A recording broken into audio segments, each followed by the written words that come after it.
All right.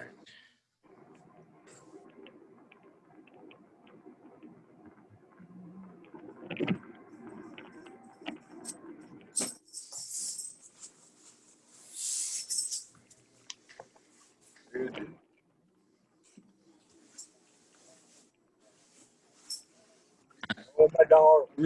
I really kind of hate this awkward pause where I start recording and then I have to go live. It really, I kind of feel bad for you, Chris. I thought about that the other night. I was like, all right, you ready? Yeah.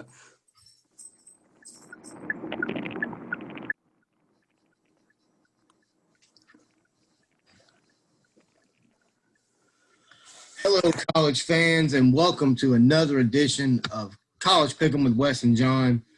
Let me go ahead and get this out of the way at the very beginning of the show. The man at the bottom of the screen, Christian Johnson. It says Wes Pruitt, but it's not. It's Christian Johnson. Is our new video coordinator, video producer, whatever you want to call him. Will be running our audio podcast page, which is an absolute awesome addition to the show. For those of you that are just driving down the road and can't watch. And then also our YouTube page as well. Thank you very much, Christian, for being a new addition to the show. Glad to be here again for week number 2. And I don't know how I got it to say Wes Pruitt down there. I have no idea. Well, there's only one me, and that's me. John is up there. John's in the car again. Luckily, this week he's not parking at Liberty Bowl Memorial Stadium. So we're safe there, and hopefully he won't have his radio on. Hang on a second. Okay. Oh, here we go. Should be a good week. John, what did you find interesting from last week in college football? I found a lot of interesting stuff. Like Notre Dame, it's still Notre Dame. They're getting a lot better on offense and a lot better on defense at times too. Yeah. And I'm still, kind of disappointed in all these postponings, finding out like the middle of the week or toward the end of the week, and people are like traveling and whatnot in the middle of it, Yeah, you're exactly right, John. And that was actually one of my points for what is interesting going in from last week and then going into this week as well. Last week we had a number of games postponed, as we know. This week we have a total of 15 games postponed, canceled. I know the SEC is working to do a deal where the day of their championship game will also be a day where teams can make up games. I think that's a good idea by the SEC.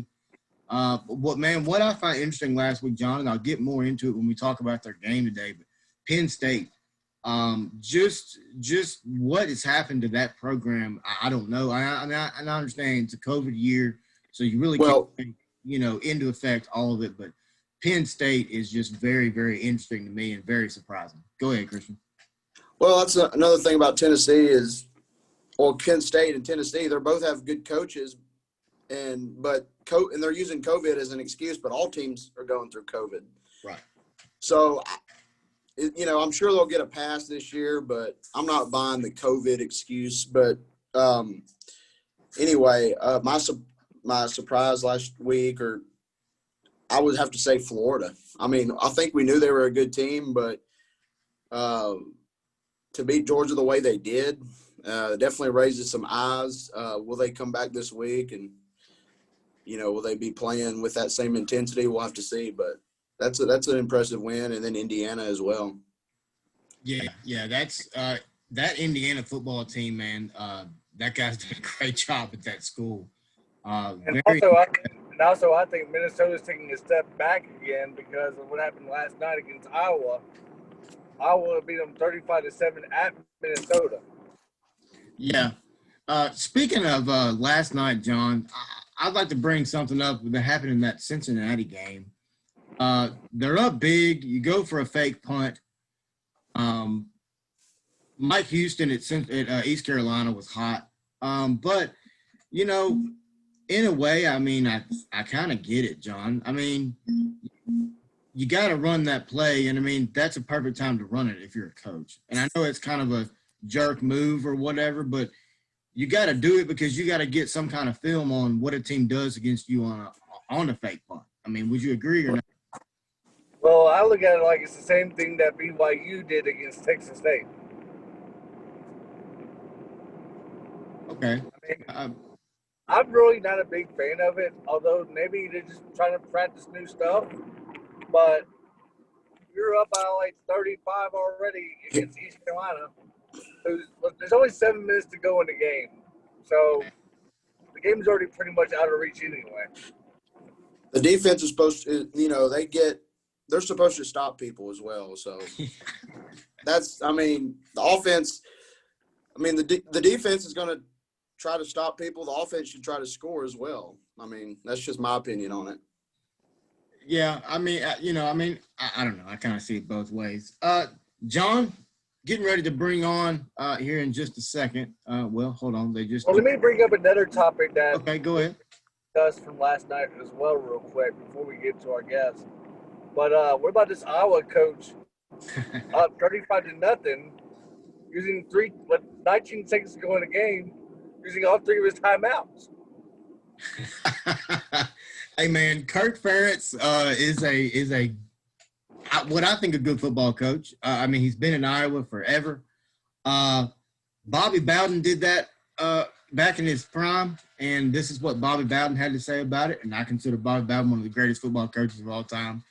Bobby Bowden, I was asked after the game why he burned all 3 timeouts, and he simply said, "You can't take them to heaven." So I guess. Exactly. John, you ready to bring on the guest for today? I guess, although that we're trying to compete against them, looks like, right? It's all right, man.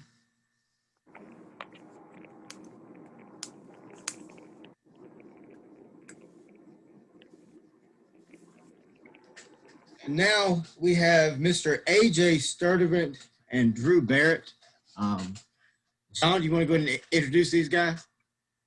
Yeah, they're part of a podcast that they had last year called the PB&J podcast. And I was fortunate to basically be their first guest on that podcast. So I want to basically return the favor and say, hey, guys, welcome to our podcast of the College Football Pick'em of Wes and Jonathan. So welcome, guys. Y'all hear me? Yes, sir. Yeah. I can hear you. Wait. What's going on, guys?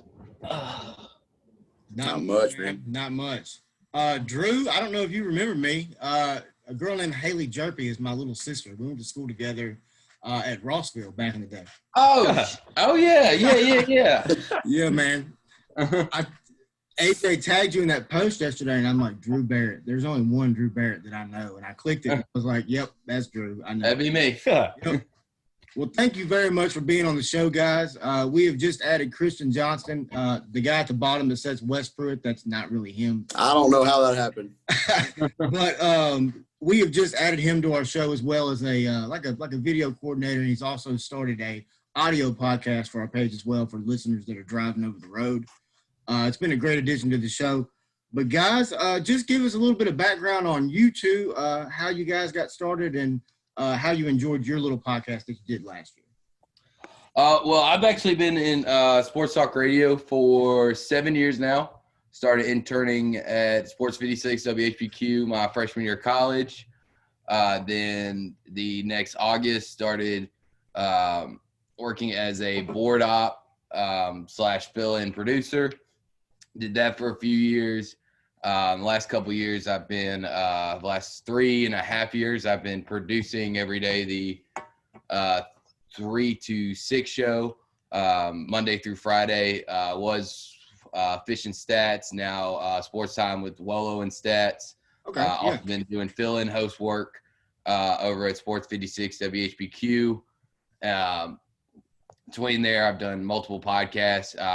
Did a podcast for a couple of years with CJ Hurt, who's now at Grind City Media.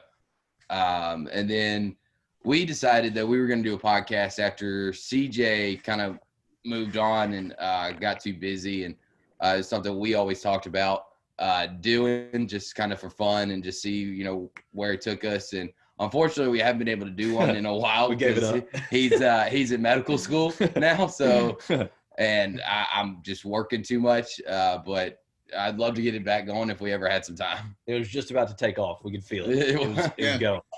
Man, and that's, John and I talk, and now Christian, we talk on a daily basis about the show, man. And one thing I've learned, and I think the other two guys can attest to this as well, is just how much time and effort it really does take. Mhm. I mean, you know, when you're sitting there just watching a podcast or listening to it, you think, man, there's nothing to that. Man, no, there's a lot more to it than that. Yeah, it is. So, Drew, you also do a show with John Stacy as well, which is a great show. Yeah. Oh, I appreciate it. Yeah, I also co-host Blue and / Gray, produce the Blue and Gray Show Sundays 5 to 7 during Tiger football season on Sports 56 WHBQ. It's great. John is definitely a character. Definitely somebody's pretty fun to work with, and it's been great doing that show. I've gotten to meet so many of my favorite Tigers growing up. You know, I've got to actually become somewhat friends with my favorite Tiger player of all time, Joe Doss, which is really cool. I've met pretty much anybody of a who's Tigers from the late 70s all the way up to now. I mean, we've had guys as far back as Lucky Lloyd Patterson, to name one, to as current as Alan Cross and Joey Magnifico on the show. We've had Riley Ferguson. We've had Paxton Lynch on the show. We've had Isaac Bruce on the show. Russell Copeland. I mean, just anybody who's anybody of Tiger football has done it. So we're slowly starting to kind of run out of the who's names, but that's always a great thing when you're entering year 6. And another thing that I do just want to say, I also do play-by-play and color analysis for Memphis Tiger softball. So I don't want to forget that for the Tiger Sports Network. Very cool. Very cool. Yeah, I actually work with Joe Doss. I worked with the Haunted House for a few years. Mm-hmm. And Joe was involved in that with us, working security. It was a lot of fun working with him. Great guy. Super great guy, man. Very, very classic guy. Guys, we're starting 2 new segments this week. First of Sturdivant, your background check. Oh, sorry. Go ahead. My bad. Sorry. What's your background and all that? Yeah, my bad. So he's already got the podcast covered up, but yeah, I mean, not really nothing else to add to the podcast stuff. But yeah, born and raised in Memphis, huge Tiger fan. When we kind of both came up with the idea to do it, and he had all the resources for it, so we said, let's do it. Mm-hmm. But yeah, that's it. We're starting a segment, actually 2 new segments on the show called Who's Hot, Who's Not. And that's just basically a team that's hot, a team that's not right now in college football. And then also my personal favorite, Christian came up with the name, but it's Spicy or Icy. And that is a coach whose seat's a little hot and a coach whose seat's really not. So, guys, give me just a couple teams and a couple of coaches. Who's hot, who's not, and who's spicy or icy? Well, do you want me to start? Yeah, you go for it. Okay. Who's hot? I'll start with the spicy one because that's the one that kind of came to my head right away. And I think that it's a little premature, but if you read some of the local reporters from around Blacksburg, Virginia, Justin Fuente's kind of starting to get his seat a little bit spicy, especially coming off that loss against Liberty last week. And I think it's real premature. Also, another guy whose seat should be a lot spicier than I think it is. I think Tom Herman at Texas. I don't think that it's really worked out as well as they would have liked. Eventually he's got to get that program turned completely around. I know they had a few close losses, but it's just Texas football just isn't really there back yet. And as far as icy, We're almost back, baby. I mean, the guy who's got the most cushiony job right now, he's got to be Luke Fickell. I mean, what he's done at Cincinnati, I don't think they'll ever want him to leave or ever ask him to go anywhere. They'll want to keep him as long as possible. And from everything that I've heard, he looks to be, unless Ohio State and Ryan Day don't work out, he looks to be at Cincinnati for a long time. So that'd be who's icy and spicy for me. Yep. I would. He kind of took my icy one a little bit with Herman. I am sort of a Longhorn fan myself, but yeah, he's not looking too hot. And I'd say for spicy, this will be good for US. But Sam Pittman, I mean, he's, I know, obviously their record, 3-3 now? Is that what it is? Yeah. But I mean, he's I mean, he's got them playing hard. They look a lot better than what they did. And so I don't know. I think they might have found their guy with him. Yeah, I mean, I completely agree. And just to give you a little background on the sign, and I do it every week. But I'm currently living in Crossett, Arkansas, married to an Arkansas alum. So you know how it is. You get married, you got to. And I mean, when they brought in Chad Morris, I'm not going to lie, I was excited just because I like Chad Morris. I think he's a good play caller. Obviously, he sucks as a head coach. I figured that out pretty quick at Arkansas.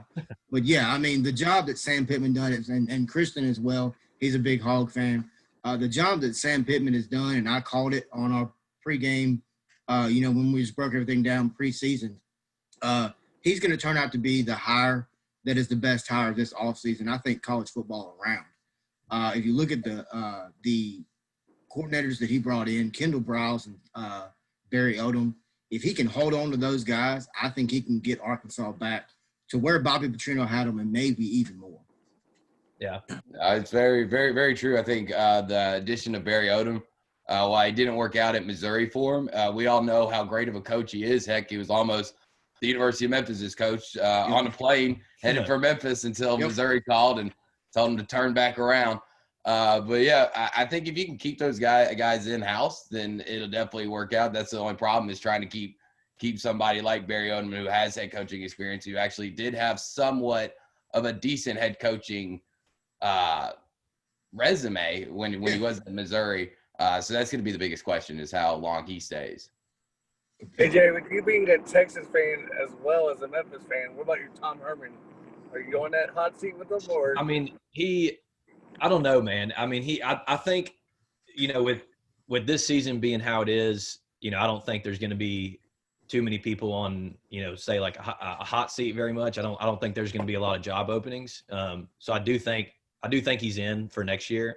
But I mean, after next year, you got to start asking yourself the question, what's going to be good enough to stick around? You know what I mean? Like, mediocre or just slightly above mediocre isn't going to be good enough for Texas. So, I think, but I do think I think he'll be there next year for sure.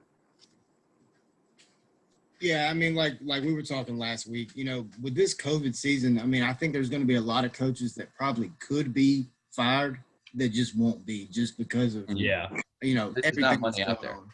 Right, exactly. But then you look at Gary Anderson got canned at Utah State. West. I mean, I would. Go ahead. Go ahead, Joe. Jeremy Pruitt, he probably should be, but he won't be either. And I forgot him on the ice. Yeah, I did too. So just throw that out there first. Yeah, it's a no pun intended, but it's a dumpster fire up there. Oh yeah, it's bad, and I love it. See, in my opinion, did y'all see where that 7 assistant coaches decided not to take a pay cut in Tennessee? Yeah, I saw that.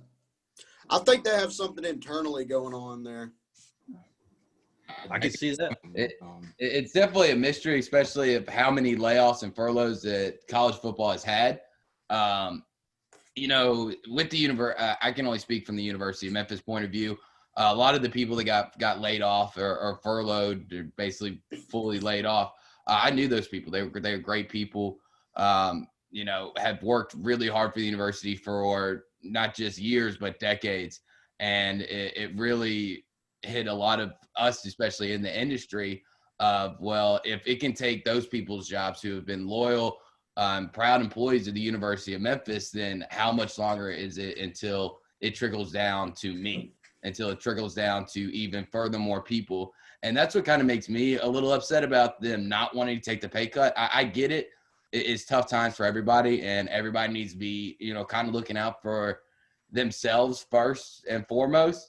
But if you have the opportunity to take a pay cut and save somebody's job who you might not even know, but I bet you their job affects those assistant coaches' job. I can 100% agree. I bet that if there's somebody in that football athletic department that gets furloughed due to them not wanting to take a pay cut, that's going to affect their job, whether it's stats gathering, whether it's film work, just anything of the everyday activities go in the athletic department, that's going to affect them. And I just think it's a little selfish. We don't know the exact numbers of what the pay cut would have been, but it's knowing people that have gotten furloughed like that, it does kind of sting a little bit more. Y'all see where Sam Kraft is the graduate assistant at Tennessee right now? Yeah, you told me that, John. That's crazy. Yeah, I got no quandaries about that. I mean, hey, if you want to go further your career and you happen to go to Tennessee, it is what it is to me. I mean, I get it. I trust me. I hate Tennessee with every ounce of hate in my body. But I get it. Hey, who knows? 5-10 years down the road, he may be at Memphis as a top assistant. Oh yeah. Oh, that's definitely a good decision for him. Yeah, I don't mind it. Yeah. I mean, now if he would transfer there when he was still playing, that's a different thing. Yeah. Yeah, totally different thing. Yeah. Yeah, I was getting ready to cough and say Barton. John, what you got, man? What? I thought you were getting ready to say something, John. You're driving down the road. I was going to say, before we get to our picks, AJ and Drew, give us your top 5 memories of Memphis football we all growing up. Oh, top 5. 5. Growing up. So, like, do we have a cutoff time? Yeah, can we be in college? Yeah, last year Cotton Bowl was cutoff time. Okay, so last year Cotton Bowl doesn't count.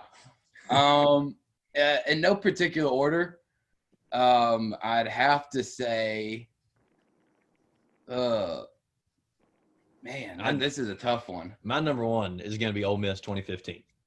For That's sure. in there. So that was we were front row right in the student section, so that's definitely number 1 for me. Very glad we didn't, when we jumped over the leg, didn't break our legs. Yeah. So second got to be game day last year for me, and just that whole experience really, game day and then the game included. I'd say trying to think, UCLA, would you put UCLA in there? I would want to put UCLA in there, but I remember even before that game, like I really did think we were going to win that game. Like I was like, no, we should beat them. We should handle them. Mm-hmm. So I don't know. I don't know if I'd put that in like a shocker category, I guess. I don't know. That was a big win. That was a big win. That was a big win. I mean, just I don't know if it was the win. I think it was more of just how we won. I mean, it was a pretty dominating win. Yeah. They made the chosen Rosen look average. Yeah, that guy's a bum. Anyway, go ahead. Do you have any more before I go? No, I'd say just not really like a certain like game, but I'd say just I remember when me and John used to go to the games when we were terrible, and when Tommy West back into his era and we were not doing too good, and then into Larry Porter, but just going to the games, sitting with them and their family, and then I remember the Tennessee game would always be around the fair. They used to have the Mid-South Fair right there. And so I just say like that in general. That was an Ole Miss game. Was it Ole Miss? I It thought was it was Ole Miss. Tennessee. Ole Miss starting the first week. You go to Ole Miss game at kickoff, then you go to the fair, and then we go to Liberty Land. Come on. Yep. Because you always got in free with your ticket stub from the game. Yes. Was it? They used to. I thought it was like during the middle of the season. It was No, Tennessee. it was Labor Day weekend. Always first game of the year. Yep. Oh, okay. Well, it was Ole Miss, but so that was. I'd say that. In Middle general. September also. Do what, John? I said I always thought it was like the middle of September also for some reason. No, first week, Labor Day weekend. Yep. Because it was always hotter than you know what. Now what? Some that he didn't mention. I'd have to say one, the first bowl game I ever got to go to. I got to go to the GMAC Bowl. It's memorable, maybe not for all the right reasons. I remember how badly it was raining down there in Mobile. We were sitting caddy corner of the end zone, and I could still to this day remember the play that D'Angelo hurt his leg on in that bowl game. It was a sweep to the right. He's starting to turn upfield and gets his legs taken out from under him. I'm probably like 20 yards from it, can see it perfectly there. Another bowl game experience that always sticks out in my mind would probably be the Motor City Bowl. Not just for the game, for D'Angelo breaking the record or, actually beating Akron. But my favorite part of that memory is the fact that that was the day after Christmas. We were up in northeast Kentucky, where my mother's from, visiting family up there. And I begged my dad to go to the game because Detroit was only, I think, like 5 hours away. And I was like, Dad, we're already be halfway up there. And he's like, no, we're going to see your family, going to see family. Wake up on Christmas morning, and underneath the tree are Motor City Bowl tickets. And it was just such a great surprise and cool thing. And got to go to the game with my dad and brother, and just remember how cold it was in Detroit. I mean, goodness gracious, Detroit in the middle of December is not a place you really want to be outside at. So that's definitely one that always ranks up high there. Another one would, you got the SMU game day in there, Ole Miss. Let me try to think of The one. Manning brothers, come on, guys. Win against Tennessee. Oh, I mean, that's any Memphis fan that doesn't have Tennessee as top 3. I don't even consider him a Memphis fan. But go ahead. Well, I was 2 years old in '96. I was 1, so I can't. I can't say that from memory. I was 2. Touche. All right, I take back my statement for y'all. Okay, go ahead. All right, thank you. The highlights on YouTube look good. I mean, do I still claim it and make fun of Tennessee fans for it? Absolutely. Of course. But Every chance you get. fun little fact about that. My family has like a piece of the goalpost from that game, and it's signed by because our cousin played for the Tigers, and it's signed by all the players. That is awesome. So, Yeah. I will throw in a Tennessee memory. And this is also just like more just like a personal thing than actual what happened in the game. It's one of the reasons why I've always considered doing radio. So I think it was 2004. Memphis at Tennessee. D'Angelo decides he's too hurt, not going to play, and Joe Doss gets a start. We lose the game 21-17. Now, for anybody that's young and has always thought that every game has always been on TV and been able to be watched, back in those days, that wasn't always the possibility. And I remember we had just moved into a new house out in Fayette County, and the game wasn't on TV, so my dad had us out there doing yard work, and we had the game on multiple different radios throughout the backyard. That way you could always hear the game regardless of where it was. And I just remember thinking, man, this sucks, just having to listen to it and not being able to be there or watch it. And I said, if the radio guy gets to go to every game, that's what I want to do. So that's one reason why I got in this business. And really thought about it at a younger age, is because I never wanted to miss a game. And if the radio guy gets to be there, then I want to be there. But it was a great game. Probably should have won. If D'Angelo, nothing against my boy Joe Doss, like I said, favorite player of all time. But if D'Angelo plays, we definitely win that game. Is that the game where Joe Doss just had a coming out party against UT? Yeah. We were up 17-14, and they hit a touchdown in the back of the end zone. Yeah, lost 21-17. Was Joe actually ran for over 100 yards. And like I said, nothing against Joe. He's my boy. But if D'Angelo probably would have played, Joe probably still would have ran for 80, and D'Angelo would have ran for 200. Yeah, quick fact about that game. A, I was at that game. Really? B, Same here. Yep, John was there too. And B, I believe that game was actually played on pay-per-view that year. I believe, if I remember correctly. But it was like, I guess we didn't get the channel or something. it was like $50 for one game. I mean, it wasn't that big. Chris, you want to go ahead and go ahead, John? Channel back in the day. What? Or it could have been on that Comcast CSS channel. I would have known that one. Off the top. This was way before the Comcast CSS channel. Uh-huh. Christian, do you want to go ahead and get into today's games? Yeah, sure. All right, Okay, how we're going to do it, guys, is Christian's going to give his pick, and then y'all will give your pick, and then John and I will give ours. And we're just going to – what we're going to do is we'll flip-flop around. So it'll be like first time be like John versus AJ, me versus Drew, and then we'll, All right. All right. Okay, first game I'm going to do Arkansas, Florida. Arkansas coming in at 3-3, Florida 4-1. Florida's picked to win by 17. That's the line. I do think Arkansas will cover. I just don't think they'll pull out the win. I think if it rains today, they're expecting bad weather. That might give Arkansas a better chance, but I just don't see the Hogs pulling it out. I hope they do, but I'm not seeing it. Go ahead, What was the Tom. spread? 17. 17. So we're picking against the spread, right? So if I take Arkansas, I get to plus 17. Okay, just want to make Correct, sure. exactly. Yep. Well, I'll go ahead and do this one since I'm a Hog fan and John does not like them. I want to get the people's eyebrow again, okay? Exactly. Yeah. John picked against them a couple weeks back, and my gave him the best rock people's eyebrow I've seen probably since back in the day. Give me see the ring on my finger wants to take Arkansas to win. Give me the Hogs to cover. I think they'll cover. I don't think Kyle Pitts is. I mean, Kyle Trash. Trask is just nasty. I mean, the guy's putting up Heisman numbers. He's this year's version of Joe Burrow, in my opinion. Kyle Trask is incredible. Of course, Pitts is out. I believe he had a concussion last week. Really? Concussion protocol as of the middle part of this week, I believe.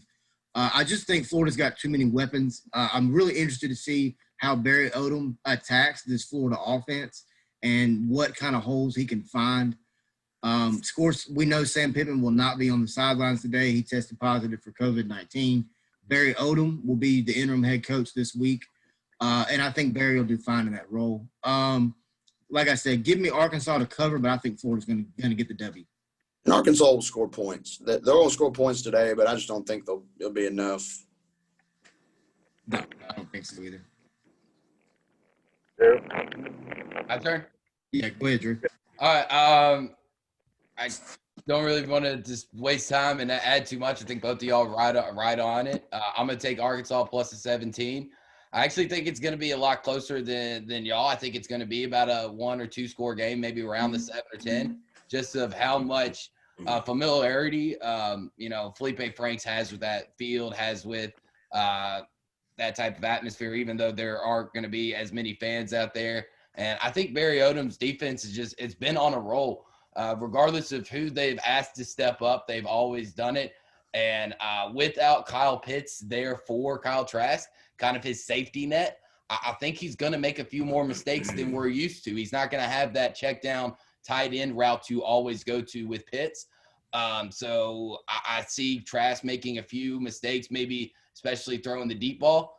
And but Florida ultimately just has too many weapons, like y'all said. I think they win, but it's going to be a lot closer than 17. I suggest Florida wins probably by 7. Me? So I'll say dang, I was gonna take Arkansas to cover, but I don't like the way y'all are talking about it. So and they're at Florida at the Swamp. So I'm gonna go I'm gonna take Florida. I think they're, like you said, Trask is dude's a beast. But then I do think, I'm going to take Florida. Don't second guess yourself. No, I'm not. I'm taking Florida. Arkansas to cover, guys. All right. Next game, Wake Forest coming in 4-2 at North Carolina at 5-2. North Carolina favored by 14. That's the spread there. I think Wake Forest covers that, but they come up short. It will be a good game, a lot closer than I think most people think. North Carolina, in my opinion, is a little overrated, but that'll be a good game. Wake Forest should keep that one close. I think Wake Forest will definitely cover as well, Christian. I think the key to that game will probably be the running game for Wake Forest. They've been pretty good all year with the running the football, but I think that's the key going into this game against North Carolina. North Carolina's been up and down all year long. Their defense gives up a lot of points, but I think Wake Forest will definitely cover the 14 at North Carolina. AJ? Yeah, I'd say I've seen a few North Carolina. I haven't seen much of Wake Forest, but like you said, John, North Carolina's kind of up and down. They'll look great and they won't look as good. So 14 sounds like a lot. So yeah. I'll take Wake Forest to cover that. Give me Wake Forest to actually win this football game, guys. I think Wake Forest is not a bad team at all. And like you said, like we've all said, North Carolina's had up and down weeks, and I think this is a week that they're down. And give me Wake Forest to win this game. Give me Wake Forest by 3. All right. This is going to be my zig when everybody else zags type of game for me because in my picking expertise that we do every week on sports time, when we have a show lock or everybody's on the agreement, we always seem to lose. So this is going to be my zig when everybody else zags. I'll go North Carolina to cover. I personally don't like the pick, but I'll do it just to be different. Gotcha. All right, next game. This is surprising. 6-1 Miami at 4-3 Virginia Tech. Virginia Tech's favored by 2. I think Miami just flat out wins that game. I just don't, they had a scare last week against NC State, and that was a game typically in the past they would lose, but they found a way to win. I think they'll be ready to go. Virginia Tech lost to Liberty last week, who, Liberty's a good team, but I don't see them beating Miami this week. I mean, I think when you look at Miami, of course, the number one thing you look at is De'Aaron King. Personally, I'm not a De'Aaron King fan. I just don't think he's that impressive of a quarterback. That's just my opinion. I think when you look at Virginia Tech, they got beat last week by a Hugh Freeze team that's a good football team. I think Virginia Tech's going to bounce back this week. Give me Virginia Tech to win this game. I don't like Miami. I'm not a fan of De'Aaron King, and I don't like Manny Diaz. Mm-hmm. Well, that was I'm going to go with Miami, although I just found out they're without 13 players tonight against Virginia 13 Tech. Players? Yeah, I just found out on my Twitter feed. But, wow. Yeah, they're without 13 players. I think like 4 of them are starters. Hey, man, don't be twittering and driving now. You to the house, John. But I think wrong team favored. Blacksburg is a tough place to play at, but Miami will definitely pull it out in the long run. And John, you messed up the rotation, but go ahead. My turn? Yeah, go ahead. Okay. I'm going to take Virginia Tech. I think Justin Valente is too good of a coach to lose back-to-back weeks, especially like y'all said, Liberty's a good team, but on paper and for average college football fans, that's an embarrassing game to lose. Yeah. And Justin Valente has too much pride and too much respect for himself and his personnel to let that happen in back-to-back weeks. And for all the people out there, the U's back. This is where it's coming from. We're slowly setting back. I still don't buy it. They're gonna have to put a lot more games in a row and actually be extremely impressive for me to believe it. So give me the Hokies. I will second that. I'm gonna go with the Hokies also. Miami just being at Virginia Tech, and I don't think. Kind of like you said, Wes. I'm not sold on Miami yet, so I'll take the Hokies. All right, 3-3 TCU at 4-3 West Virginia. West Virginia favored by 3. I can see West Virginia winning that game. I think they'll cover. TCU will give them a game for a while, but West Virginia will pull away. They had a scare they almost beat Texas last week. I know TCU had beat Texas this year. So I can definitely see that one being very close, but I do think West Virginia covers there. Go ahead, John. West Virginia's at home. Tough place to play at again. Although Gary Patterson always has a good win under his belt. Ever since he's been the TCU head coach, he always wins one. He's not expected to win one. But West Virginia is too much at home. I will also second that one. I'm going to go West Virginia also. Really, honestly, just because West Virginia's at home. I don't know how many, I'm sure they're letting in a good amount of fans or a little bit of fans. So I'm going to take West Virginia. Yeah, Neil Brown's done an amazing job at West Virginia. I think he's a great football coach. Of course, like we talked about, Gary down there at TCU does an amazing job. Give me TCU in this game. I think this is going to be a very interesting game in the Big 12 today. Give me TCU. I'm with you on that one, Wes. I'm going to take TCU. I think Gary Patterson is just too good of a coach. While West Virginia's had a decently good season, like you said, almost beat Texas last week. I think Gary Patterson's going to figure out a way to win this one, so I'll take the Horned Frogs as well. All right. Yeah. Interesting game today. 0-3 Penn State, favored by 3.5 at 0-2 Nebraska. I don't see Penn State losing 4 in a row. You know, they better win this game is all I got to say. They don't need to start 0-4. I think they'll cover. I don't think Nebraska is very good. Apparently, Penn State's was very overrated beginning this year. They started ranked, I believe, in the top 10, and now they're sitting at 0-3. So this is a game that, you know, I don't see their coach Franklin getting fired in a COVID year, but I still believe this is an important game for them. Oh, this is a huge game today in the Big Ten. You know, I know there was a quarterback change this week for Scott Frost. He brings in McCaffrey. If we go back and look at the game last week, there was a lot more spark out of that Nebraska offense with McCaffrey under center. Give me Nebraska in this game. I just think Penn State's got too many issues going on right now. Don't get me wrong. I really enjoyed watching them last year in the Cotton Bowl. Every single one of their fans was super nice, super classy. Gave them a lot of credit, and just the fact that they gave Memphis credit after that game really just boosted my confidence in their fan base. But give me Nebraska today. Penn State's going to be 0-4. You're exactly right. Wes, the Penn State people last year in Dallas were just phenomenal. And, you know, some of the words they said to me is like, man, y'all actually had us really worried. I mean, we never were confident that we were going to win this game going into it or until the final whistle blow where we that confident about it, even though the score kind of did get away from the Tigers there at the end.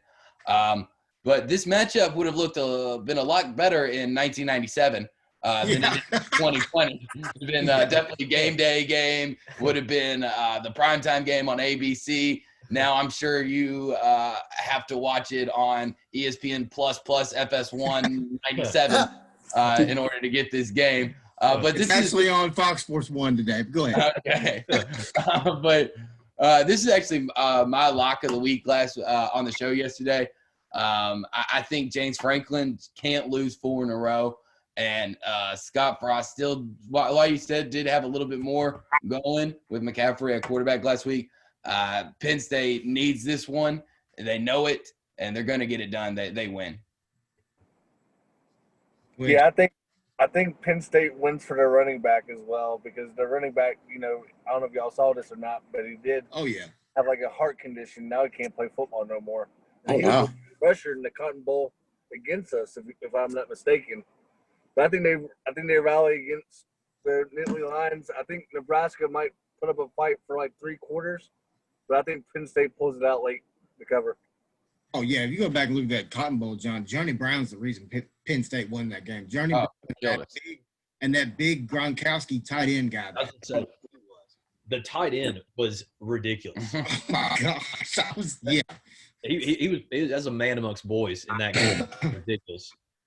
I'm going to take the Nittany Lions. I don't think they're going to keep this losing streak going. I think they're going to pull it out. I didn't know that about what John was saying, so I think that just kind of adds to it. But, yeah, I don't see James Franklin losing another one. So, all right. We got 3-0 Indiana, favored by 7 at 1-2 Michigan State.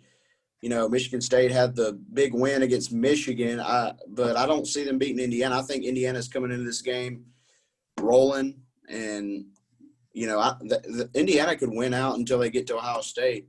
I personally believe that may be their only loss this year. Give me Indiana to cover that. Yeah, give me Indiana as well.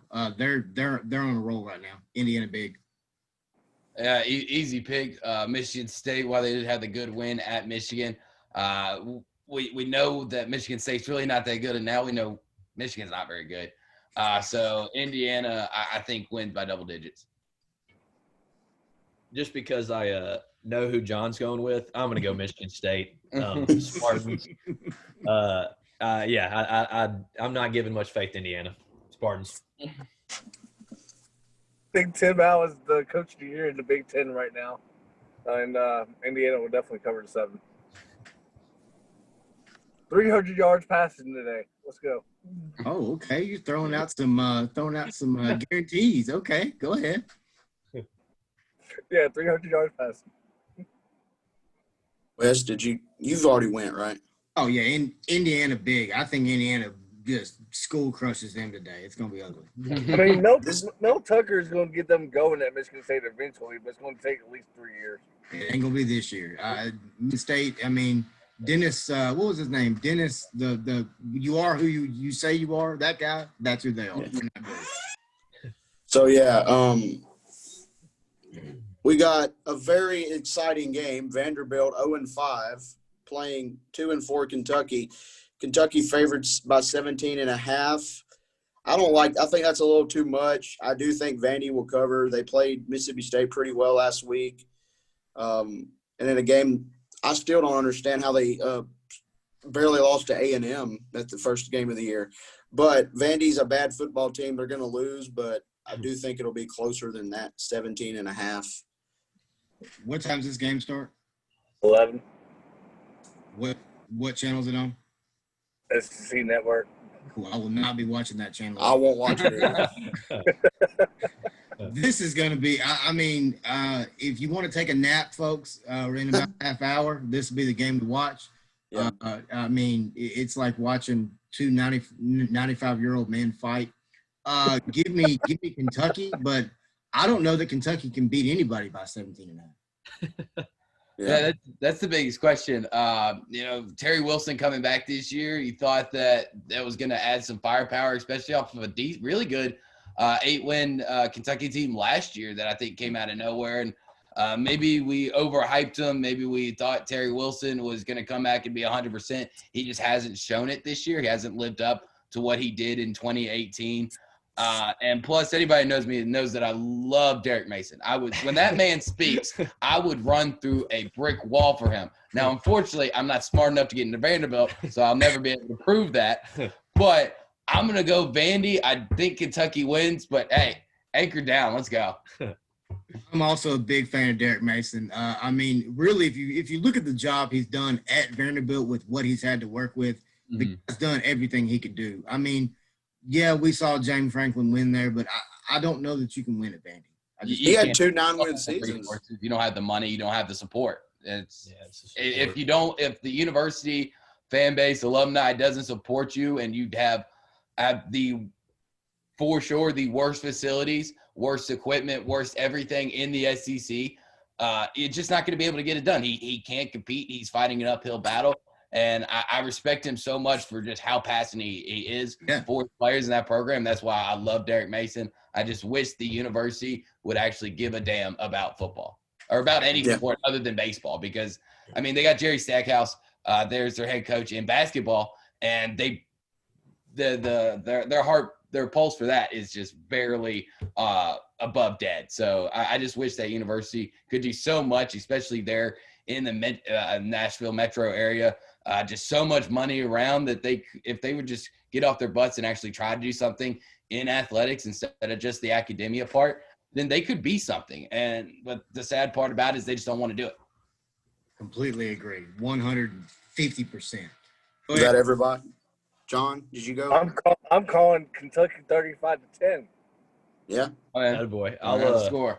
We were talking. We were actually talking the other day about Tennessee's schedule and if they were going to win another game, and we both said probably Vanderbilt. Maybe Vandy. And maybe Vandy. And I would say yes.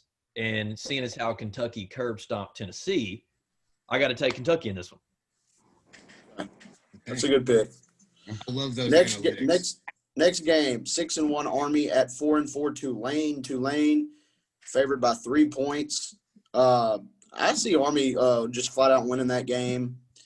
I think there'll be too much for Tulane. It'll, 3 points.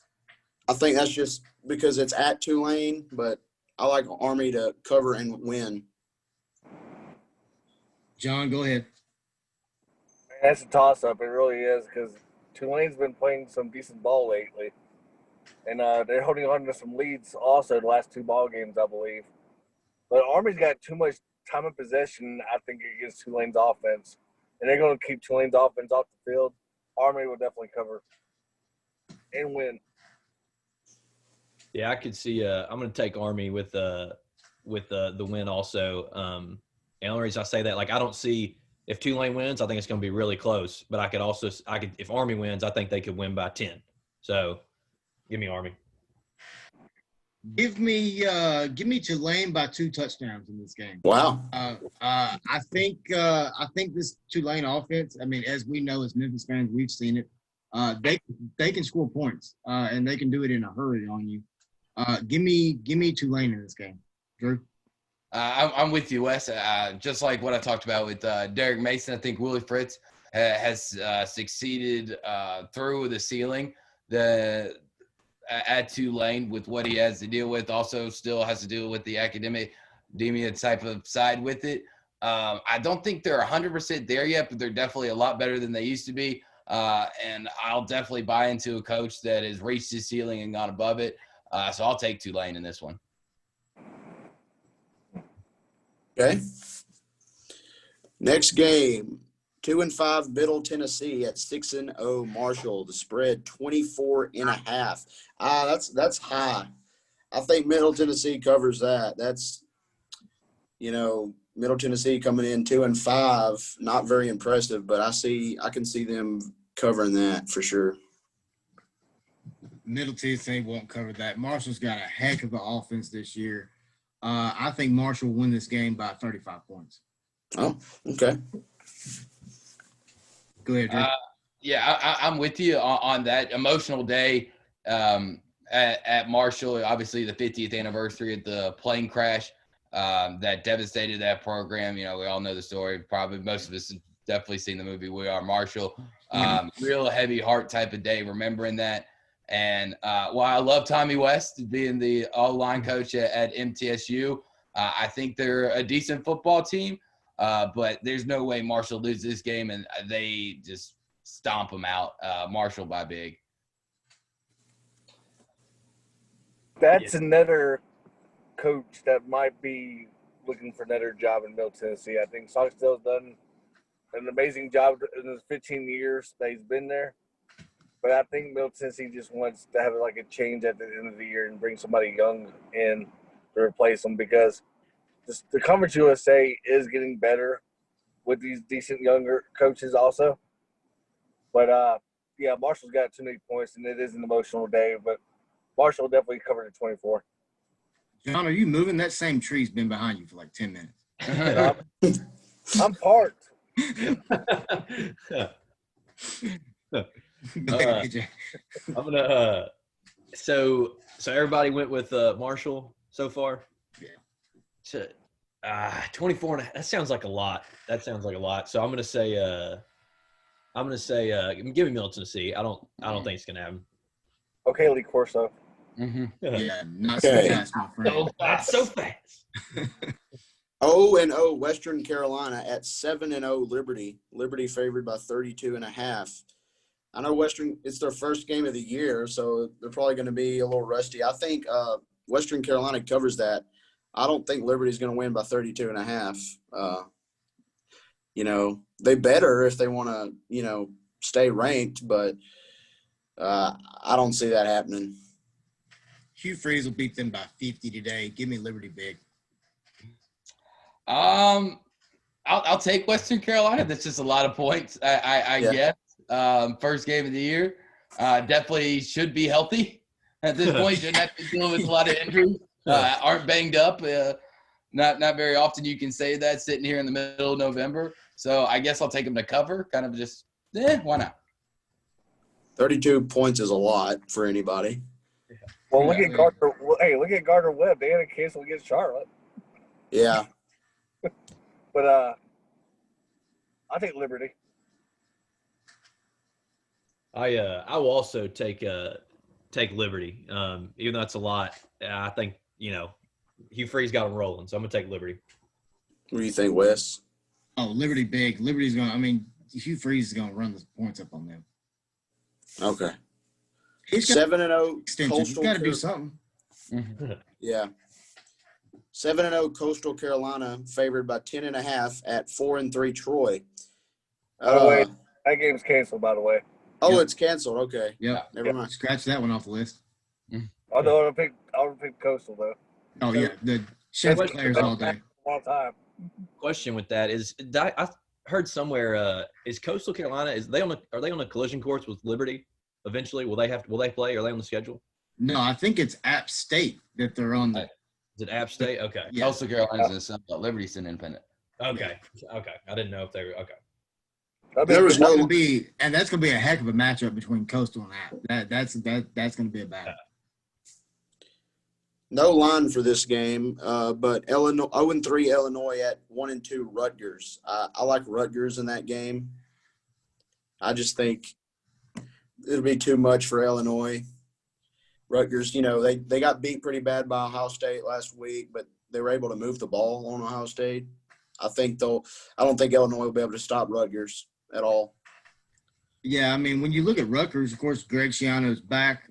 Their Scarlet Knight is what I call him, is back. If you look at Rutgers last week, they scored, 27 points on Ohio State. I think that's the most any Big Ten team scored this season. Illinois, man, of course, from what I've heard, just listening to different radio stations, not Sports 56, sorry, Drew. It's fine. And also let John know I plugged your show. But Illinois is just they're not good, man. Lovie Smith's having problems big time in Illinois right now. Give me Rutgers by 7, 10, something like that. If it's a pick'em game, I guess I'll definitely. And I've never thought that these words would come out of my mouth, especially the last 4 or 5 years at Rutgers. But I'll take Rutgers to win the game. The fact I'm saying that is weird. It doesn't feel right. No, it does. I'll take Rutgers. 3-4 South Alabama at 6-1 Louisiana Lafayette. The line 15.5. Louisiana Lafayette is favored there. I like that's kind of a lot. I like South Alabama to cover that, but they're gonna come up short today. Oh, AJ, you wasn't gonna pick Illinois in the last game, right? No, definitely take it. Oh, my bad. Yeah, My bad. yeah. Oh, you're good. You're good. I mean, Yeah, I was like, all right, he may jump out on that limb, but Yeah. snap if you get on it. I'm not down on that hill yet. Give me Louisiana to cover in this game. I'll take the Red Cajuns. What was the line on this one again? 15.5. 15. 15.5. Well, South Alabama definitely is a lot better of a team than what we saw down in Mobile last year when the Tigers just curb stomped them. Yeah. I think Ooh La La is just too good. Give me Louisiana Lafayette. You la la. I like that. Yep. That's what they call them down there. Yeah. I will also take Louisiana Lafayette. Give me them. The line was 17.5, you said? 15.5. 15.5. Yeah, that's a lot, but I'll still take them. I'm gonna take good old Bill Napier also in Lafayette. He's a heck of a coach. He is. All right. 2-1 Fresno State, favored by 10 at 0-3 Utah State. I like the Bulldogs there to cover. I don't think they'll win, but I think they'll cover that spread at Utah State. Utah State's an absolute chat show right now. Give me Fresno State. Actually, they're favored. Yeah, that's right. Yeah, I think we'll probably have a complete sweep on this one. I'm going to take Fresno State. Same here. They fired Utah State fired their coach. They're a dumpster fire right now. Yeah, they're not good. I'll take Fresno State too. 3-3 Georgia State at 5-1 Appalachian State. Appalachian State favored by 18. I think that's a lot. I mean, I know App State's good. I just think Georgia State will cover, but App State will win by 2 touchdowns at least. I'll go first, Wes. I'll take App State. I'll go second. I'll take Georgia State. Oh gosh, give me App State. Give me App State. I'm with you. I'll take the Mountaineers just because I actually know what they have a lot better. Yeah, keeping up your Georgia State. I'm Exactly. sorry. Exactly. Georgia State beat Tennessee last year. Panthers, right? The Panthers. Georgia State Panthers. Yeah. Have not been keeping up all that well with the Panther football program. Last time I actually watched the game was when they beat Tennessee last year. So I'll take App State because at least I know that team somewhat. Okay, 3-3 UTEP at 4-4 UTSA. There's no line for that game. What do you guys think? I think UTSA covers or wins there. I show a line of 6.5 UTSA. Give me the Miners. Give me UTEP. What?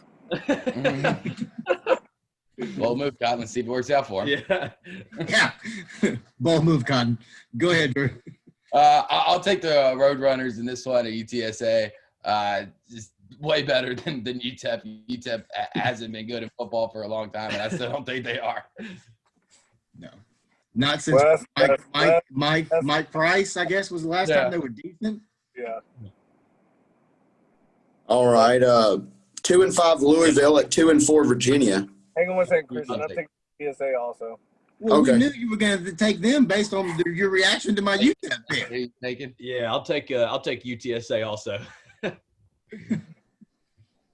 2-5 Louisville at 2-4 Virginia. That's line there, 3.5. Virginia favored. I like Louisville to just to win this game, flat out win this game at Virginia. As a Tiger fan, we're not supposed to pick Louisville, but I can't stand Bronco Mendenhall because of him being a BYU coach when we beat him in the Miami Bowl. Give me Louisville. I'll take Bronco Mendenhall. I think he's got a decent team in Virginia, slowly turning that program around, done a really good job the last few years. And Louisville's too up and down, way too roller coastery for me, and it feels like they spend more time at the bottom of the hill than they do at the top. So I'll take Virginia. Where was it at again? It's at Virginia. It's at Virginia, yeah. Okay, give me Virginia. Not picking Louisville ever. Guess I gotta agree with the other guys. Wes, I'm sorry.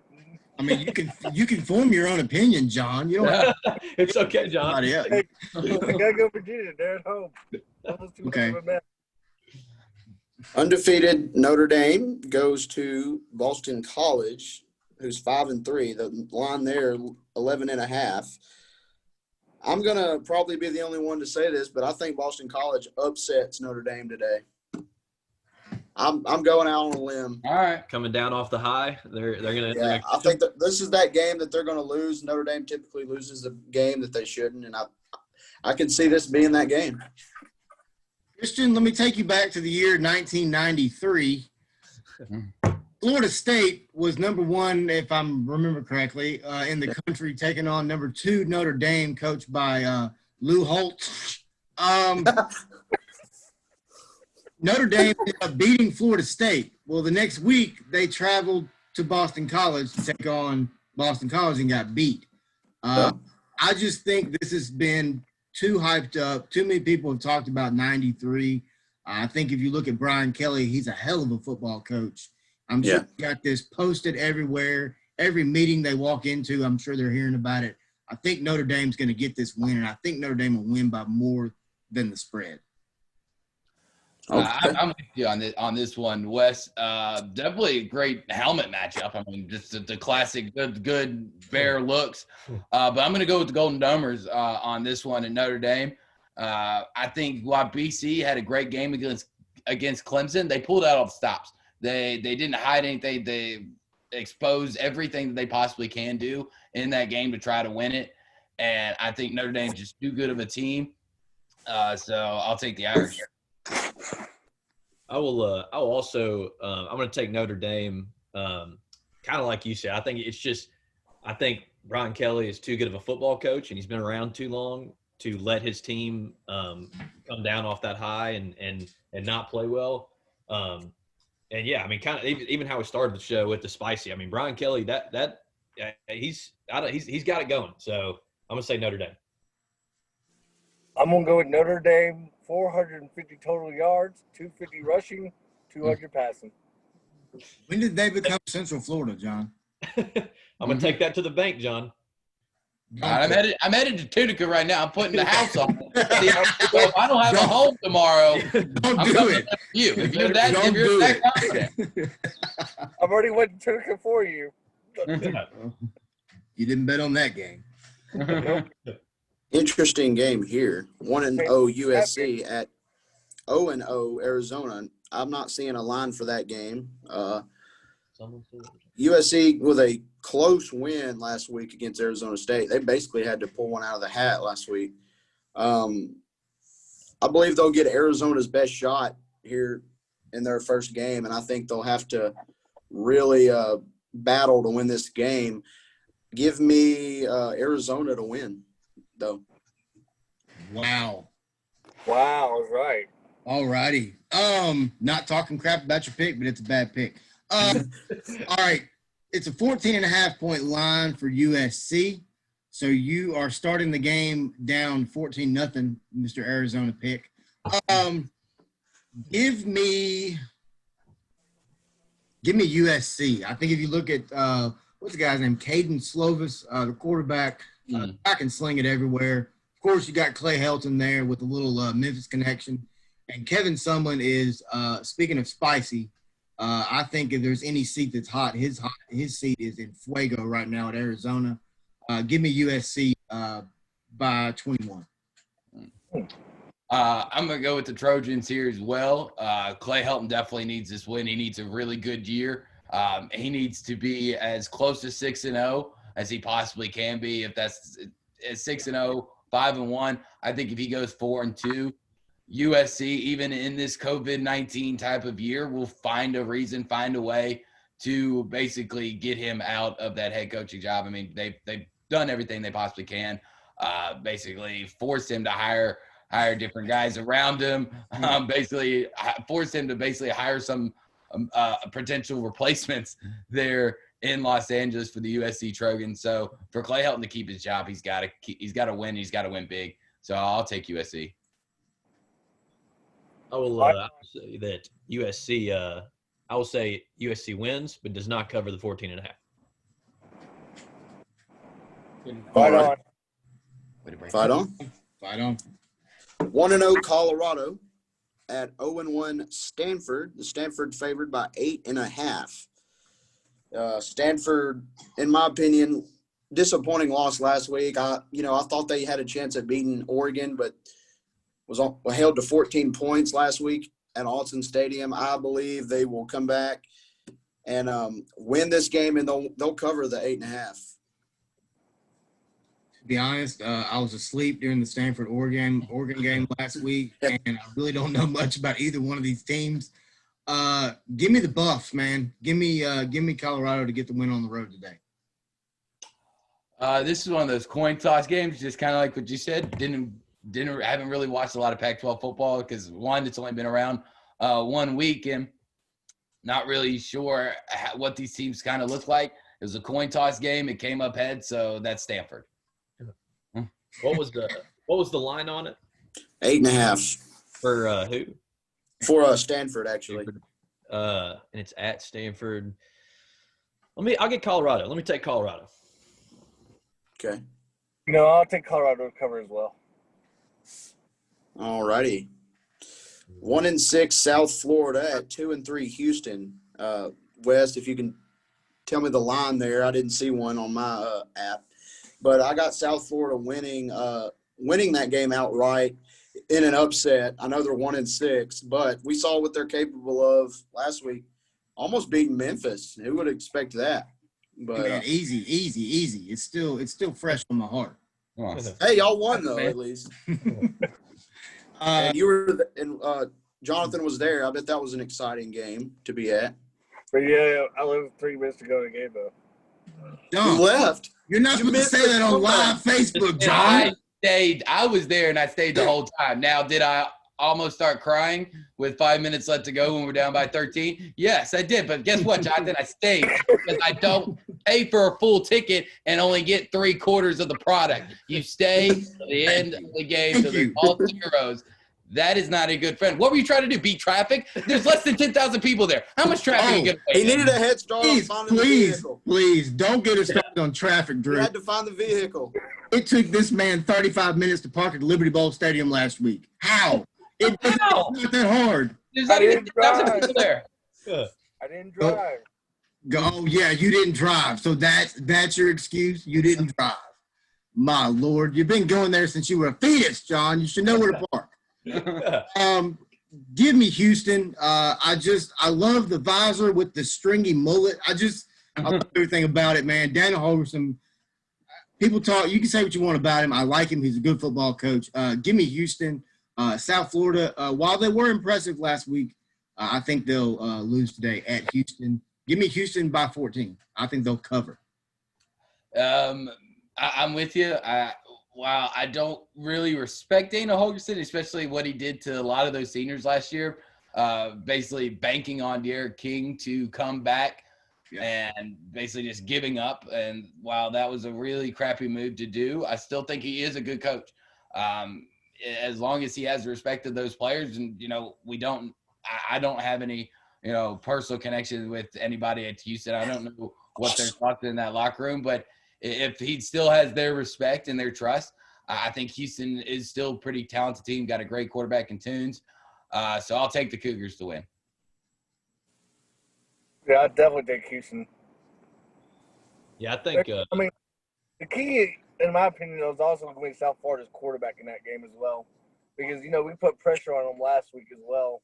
And we were able to control him pretty good. But I think South Florida is about 3 years away from turning that team around with the new head football coach, who I think Jeff Scott is going to be definitely one of the top coaches in the AAC next couple of years. Yeah, I think I will also take Houston.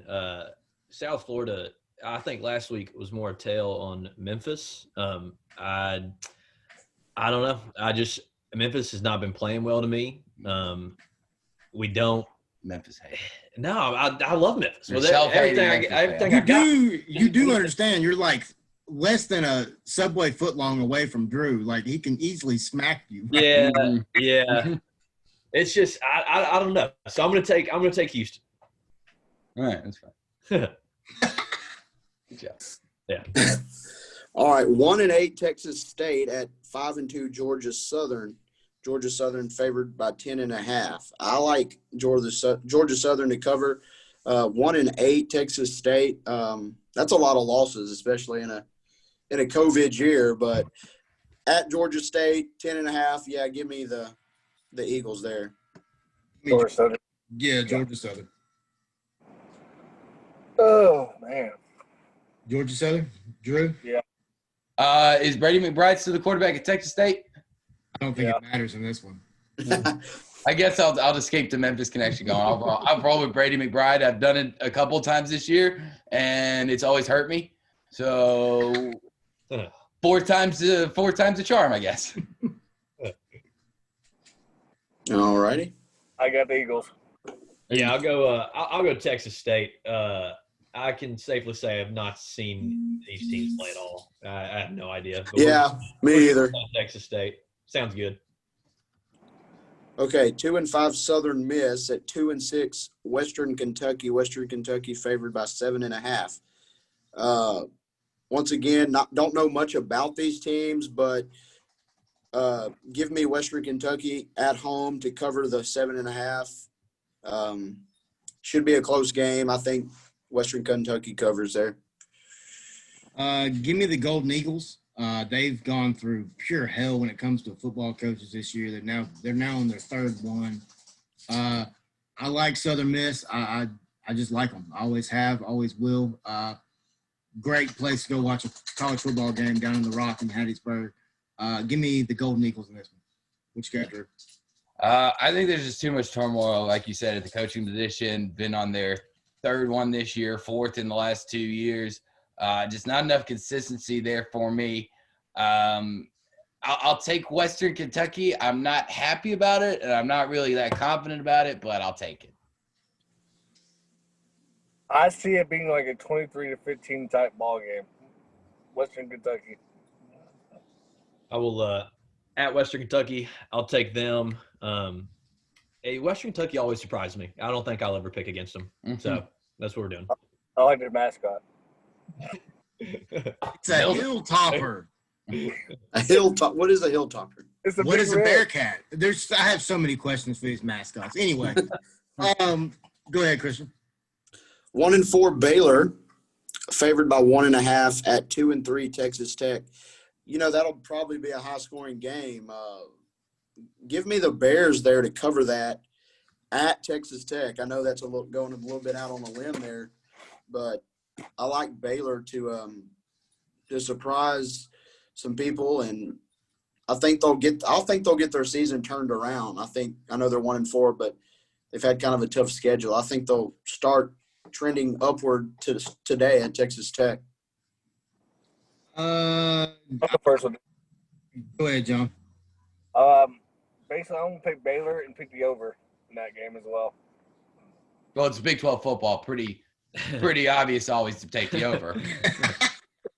Yeah, defense is not even optional. Like, I don't even really know why they hire defensive coordinators because it's really I don't know. give me man, that's another coach that's on a hot seat, is that Texas Tech coach.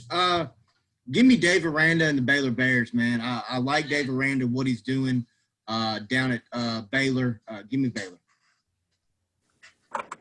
Do you want to go first? You haven't gone yet. Yeah, I'll say give me Texas Tech. You know, West Virginia beat Baylor, Texas Tech beat West Virginia. It's at Texas Tech. Give me Tech. I'm with him. I haven't gotten to see Baylor play a lot, but I have seen a couple Texas Tech games. Obviously went into overtime or right there down to the wire with Texas. Yeah, overtime. Earlier this year, I think they've got the talent to pull it off. So I'll take the Raiders. There it is. Okay. Is that everybody? Yep. Mm-hmm. 2-1 Hawaii at 2-1 San Diego State. San Diego State, the Aztecs favored by 9.5. I like Hawaii to cover that, and I like them to win. I like the Rainbow Warriors. It's hard for me to ever pick against Hawaii. I just like what they do there. They're always a exciting team. They always have a good offense. I mean, give me Hawaii. Completely agree, Christian. When you look at Todd Graham's down in Hawaii, always been a big Todd Graham fan. Just always liked his work, whether it's Tulsa, Arizona State, wherever he's been. Give me Todd Graham and the Fighting Hawaii Rainbows. Yeah, Todd Graham. While it hasn't always worked out for him at previous stops, I think we can all agree he's a decent coach. Definitely deserved another shot at Hawaii. I'm going to take San Diego State just due to the fact that I know if there is a program out there that is used to long travel, it's Hawaii. But I'm going to take San Diego State. They've always had a really good running game, ground and pound type of offense. So I'll take the Aztecs. Yeah, I'm going to have to agree with Drew on this one. Too much travel so far this year with Hawaii. Although I did pick Hawaii. They're having to play every game on the road this year too. So yeah. Well, if John went San Diego State, give me Hawaii. Good pick. It's actually pronounced Hawaii. Okay. Hey, I picked Hawaii last week. That's good enough for me, okay? Yeah, you did pick Hawaii last week, John. This might be one of the bigger games of the day in the Big Ten. 3-0 Northwestern, favored by 3 at 2-0 Purdue. I think Northwestern covers that game and wins on the road. It'll be a very close game. I think it will be high scoring.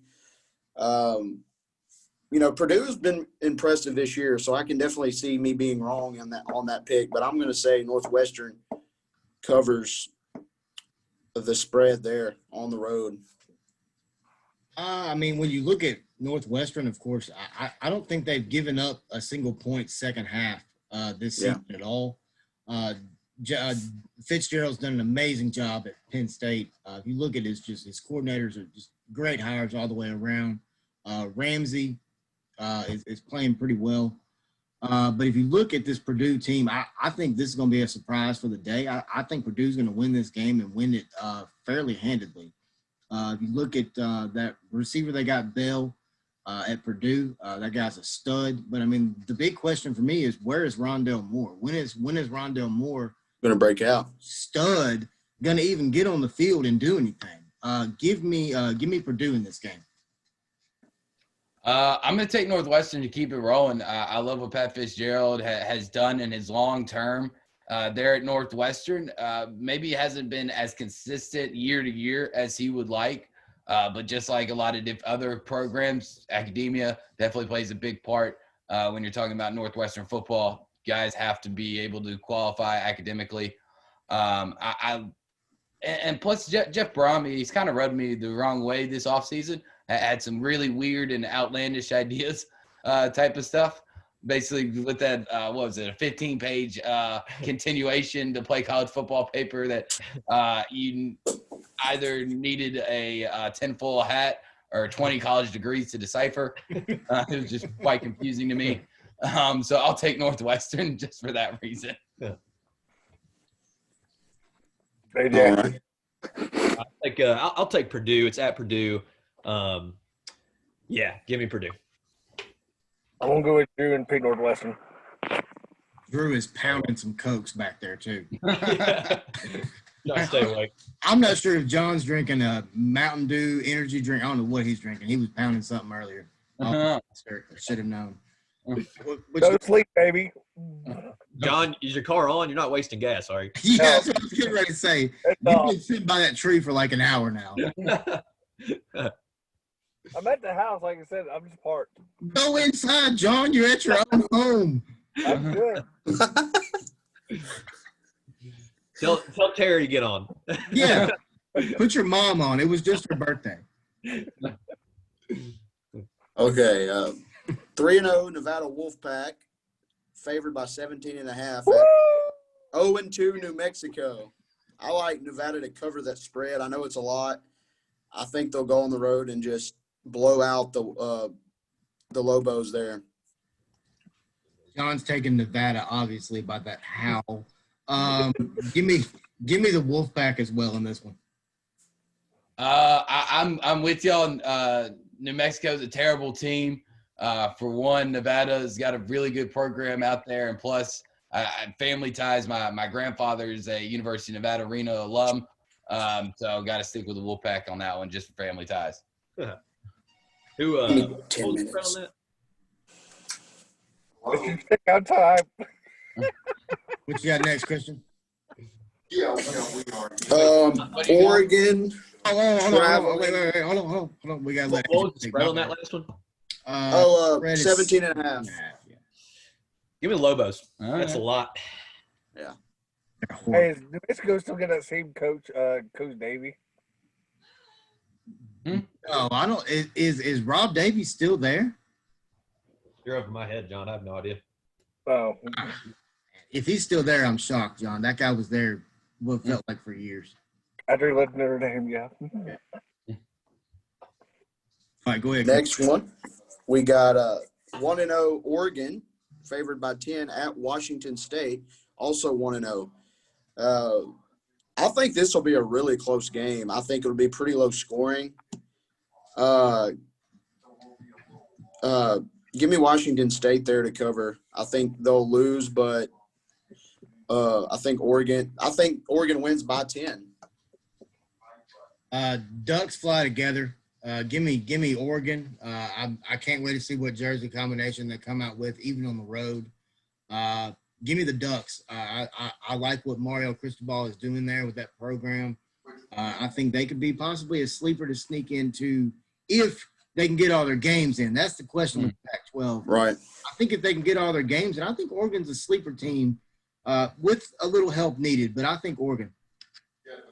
Every person that picks these games for a living actually puts money down on it, has told me that Washington State is their key underdog pick, that they put if they're normally a $50 player, they'd put $250 on it. And if it's been unanimous across the board all week, I can't go against it. I'm going to take the Cougars. I'll take Oregon as well. I will take the Ducks. Why? Quack, quack. All righty. 7-1. Why? It's the Mighty Duck reference. I just think Mario Cristobal is doing a great job up there at Oregon. He's taken what every coach before him has built, and he's just doing his own thing with it. The guy's a heck of a coach. I think that was a really good hire by Oregon. Yeah. All right, 7-1 SMU at 3-1 Tulsa. This is surprising. Tulsa favored by 1 at home. I think SMU wins that game rather handedly. I believe they'll win by 2 scores at Tulsa. This is a tough one for me, man. That Tulsa football teams are actually a really good team. Give me, man, SMU is good too, though. Well, hold on. Before I do this, all right, what is this game as far as Memphis is concerned? Are we wanting Tulsa to win this game, or how's this working, Drew? We want SMU to win this game. Tulsa right now is undefeated in conference play, and we hope SMU will lose another one down the road to help us out. Okay, But we definitely need Tulsa to lose right now. Okay, give me SMU. Mm-hmm. And John's leaving the car. John, He's gone. Give me the ponies as well. SMU is starting to fizzle out. They've had a lot of key injuries going back to that Memphis game thus far. But just for the Memphis connection, and if we're going to have a shot at sneaking into that second spot, we got to get Tulsa to not be undefeated, and especially how many cancellations they've already had this year.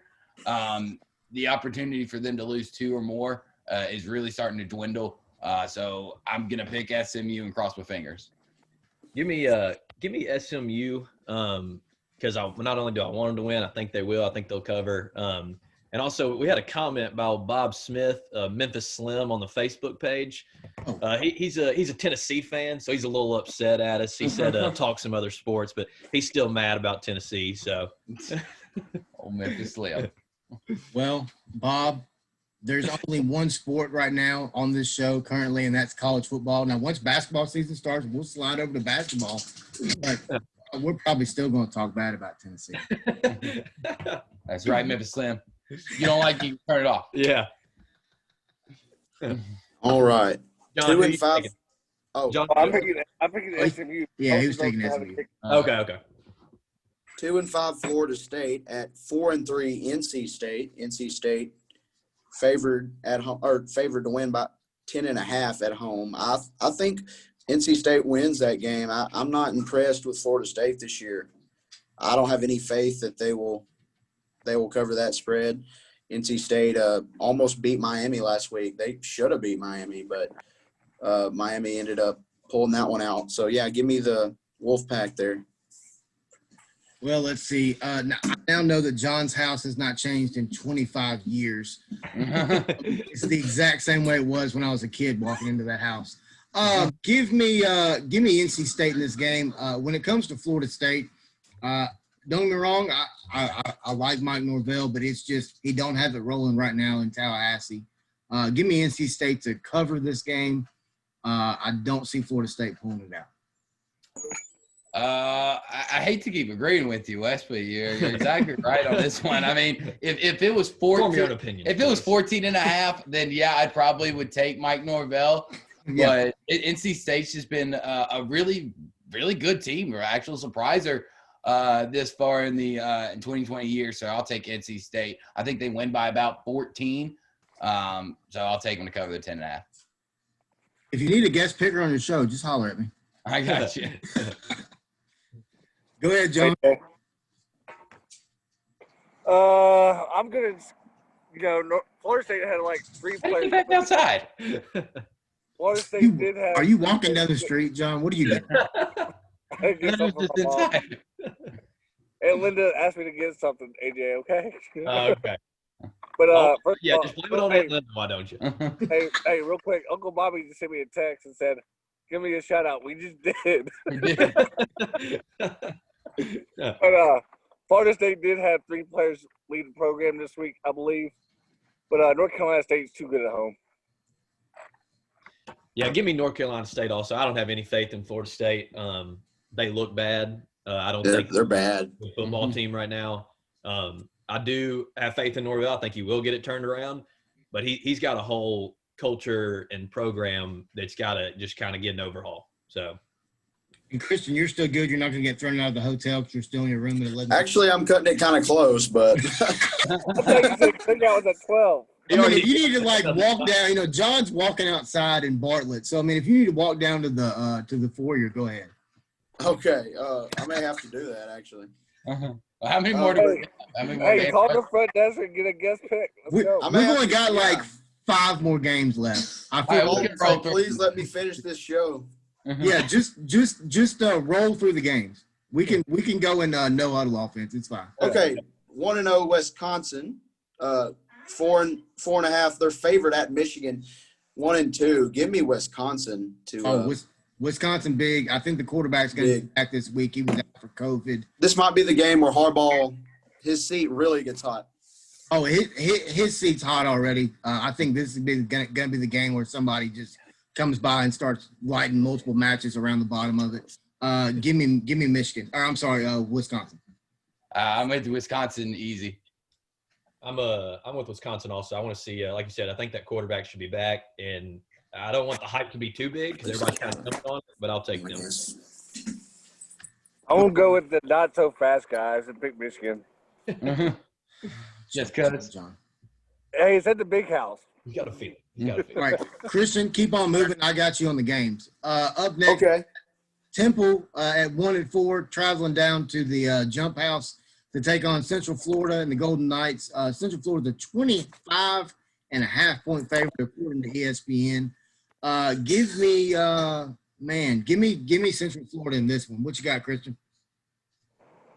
Who is it? Central Florida and Yeah, you can just say Central Florida. Central Florida's going to win, man. Okay, Drew. Temple to cover easily. That's just way too many points. 25.5. They win by about 21, so I slide in the back door. Yeah, Temple. That's too many points. Give me Temple. Cover that. Hey, Drew, didn't you and Stacy go to the championship game in Orlando?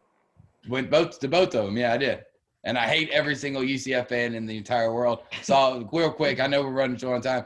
I actually saw 2 Central Florida students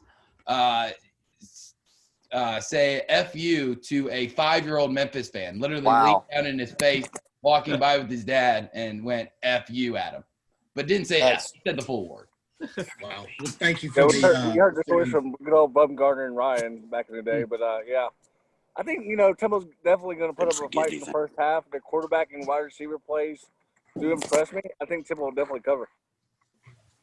All right. Let's see. Up next, we've got South Carolina. Speaking of hot seats, South Carolina traveling down to Ox Patch today to take on the Ole Miss Land Shark Bear Rebel, whatever they are down there.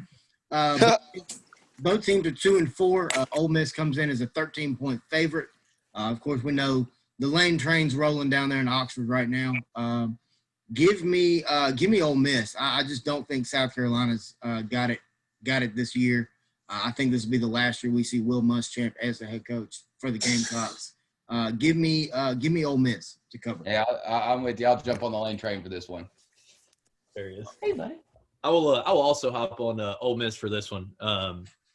At first, I wasn't going to go with them, but that seems like a lot of points. But South Carolina's not good. Somebody's in the house, it looks like. Yeah, my roommate walked in. Sorry. So, String Bean, what's going on? All right, go ahead, John. But, I can't believe the over and under for that game is 72, by the way. And, I'm definitely thinking that Hugh Freeze is going to say screw the contract extension in the long run and go to South Carolina next year and be their next football coach. Bold prediction there, buddy. John, you need to get back. I got Lane training Ole Miss by 25. John, I'm gonna need you to get back inside. The sun is melting your brain right now. I don't think Hugh Freeze is gonna go to South Carolina. Maybe, who knows? Go I think ahead, I Christian, who you got? before I did that. But Ole Miss will win by 20. All right. Christian, you taking Ole Miss or South Carolina? Yeah, I like Ole Miss. I think it'll be a high-scoring Ole Miss. I'm going to give up some points today, but give me the Rebels to win. I don't think they'll cover the 10-point spread, though. I think it'll be pretty close, actually. Give me the Rebs, though. All right, he's taking the Land Sharks. Up next, we've got San Jose State, UNLV, San Jose State. Everybody agree? San Jose State. San Jose. Sorry, I'm on board. Yeah, let's do Never it. Okay. seen him. All right, cool. Yeah, exactly. No, not me. No, taking not it- so bad. You're taking 0-3 UNLV. Yeah, because they're playing in the nice stadium in the Rangers. That's why you're picking them, because of the stadium they're playing in, not because they're a better football team, but just because of the stadium. Yeah, they play what the Rangers play. Hell yeah, I'm picking them. Hell yeah, you're picking them. All right, he's aggressive. All right, I gotta start an old Hey, John Gruden is gonna help them out. Yeah, I think he's got Denver to worry about tomorrow. Yeah. now up I'm in the next- car. Oh Lord! All right, up next we've got Washington 0-0 taking on a Oregon State 0-1 Beaver team. I picked Oregon State last week. Shouldn't have done that. Give me Oregon State this week too. Okay. All right, he wants to follow up stupidity with more. Yeah, exactly. Take me Yeah. once. We'll try it a second week in a row. They're Oregon kind of State. like my version of Texas State for you. Okay, yeah. Fool me once, shame on you. Fool me twice, shame on you again. I think Oregon State's one of the worst Power 5 programs in the country. I think they should be delegated down to the WAC or even further down to FCS and bring in North Dakota State into the Pac-12 because Oregon State, outside of baseball, really offers nothing. So I'll take Washington. Give me Washington also. John, go ahead. The Huskies and their coach. Yep. Christian, you taking Washington? Yeah. Yeah, give me the Washington there. The Hey, Huskies. Christian, go ask the front desk person who they got. No, let's not. Come on now. He was already They might minutes call late the leaving his cops on room. me. Exactly. They were already getting ready to call hotel security on him. Guys, this week we had a lot of games canceled, as we talked about earlier. I mean, just kind of as the week that could have been, I think this would have been a really good week of college football. Give me a game that you wish was not canceled that you could see this week. I'll go first. I'll stay kind of locally in the SEC. I kind of wanted to see, and I wanted to see A&M and Tennessee. I know Tennessee has been bad, and A&M is slowly but surely starting to become the A&M that we all thought. But this was the game that I thought A&M probably could have stumped their toe at. A&M always does A&M things. We always overhype. We've done it for the last 4 years with Kellen Mond, thinking that he's finally going to break out, be that type of guy. You know, Jimbo Fisher getting paid all that money, still does A&M things like Kevin Sumlin did before him. So I was really interested to see if this was going to be the week where A&M becomes A&M, like they always have been. And honestly, if A&M didn't, it would have just been nice to see Garantano throw seven picks, four of them back to the house, and Kellen Mond throw for 500 yards, and Eric Gray have to run for 90 yards on 300 carries. Yeah, I was really looking forward to the Gardner Webb at Charlotte game. No, I'm just kidding. I knew he was joking when he said that.